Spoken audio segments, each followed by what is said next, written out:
Team India ನಾಯಕ Virat Kohli ಬೌಲಿಂಗ್ಗಿಂತ batting ಮೂಲಕ ಹೆಚ್ಚು ಗುರುತಿಸಿಕೊಂಡವರು. ಆದರೆ ಭಾರತದ ಬೌಲರ್ ಭುವನೇಶ್ವರ್ ಕುಮಾರ್ ಅವರು ಬ್ಯಾಟಿಂಗ್ನಲ್ಲಿ ಕೊಹ್ಲಿಯನ್ನೇ ಮೀರಿಸಿದ್ದಾರೆ ಅಂದರೆ ನೀವು ನಂಬ್ತೀರಾ? ನಂಬಲೇಬೇಕು.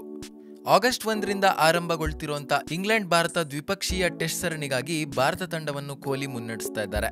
ಬ್ಯಾಟಿಂಗ್ ಮೂಲಕ ವಿಶ್ವದಾದ್ಯಂತ ಅನೇಕ ಅಭಿಮಾನಿಗಳನ್ನ ಹೊಂದಿರುವಂಥ ವಿರಾಟ್ ಕೊಹ್ಲಿ ಅವರು ಒಂದು ರೆಕಾರ್ಡಲ್ಲಿ ಮಾತ್ರ ಭುವನೇಶ್ವರ್ ಕುಮಾರ್ಗಿಂತ ಹಿಂದೆ ಉಳಿದಿದ್ದಾರೆ. ಅದೇನಪ್ಪಾ ಅಂದ್ರೆ ಇಂಗ್ಲೆಂಡ್ ನೆಲದಲ್ಲಿ ಕೊಹ್ಲಿ ಗಮನಾರ್ಹ ಬ್ಯಾಟಿಂಗ್ ಮಾಡಿಲ್ಲ. ಇಂಗ್ಲೆಂಡ್ನಲ್ಲಿ ನಡೆದಿರುವಂಥ ಟೆಸ್ಟ್ನಲ್ಲಿ ಕೊಹ್ಲಿಗಿಂತ ಭುವನೇಶ್ವರ್ ಕುಮಾರ್ ಅವರು ಒಳ್ಳೆ ರೆಕಾರ್ಡ್ ಅನ್ನ ಇಟ್ಕೊಂಡಿದ್ದಾರೆ.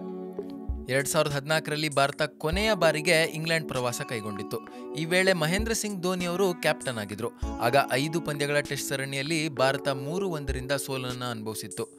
ಒಂದು ಪಂದ್ಯ ಡ್ರಾ ಆಗಿತ್ತು. 2014ರ ಟೆಸ್ಟ್ ಸರಣಿ ಸಂದರ್ಭ ಕೊಹ್ಲಿ ಎಲ್ಲಾ ಪಂದ್ಯಗಳಲ್ಲಿ ಆಡಿದ್ರು. ಆದರೆ ಸರಣಿ ಮುಗಿಯುವಂಥ ವೇಳೆ ಕೊಹ್ಲಿ ಕೇವಲ 13 ರನ್ ರೇಟ್ ಅನ್ನ ಇಟ್ಕೊಂಡಿದ್ರು.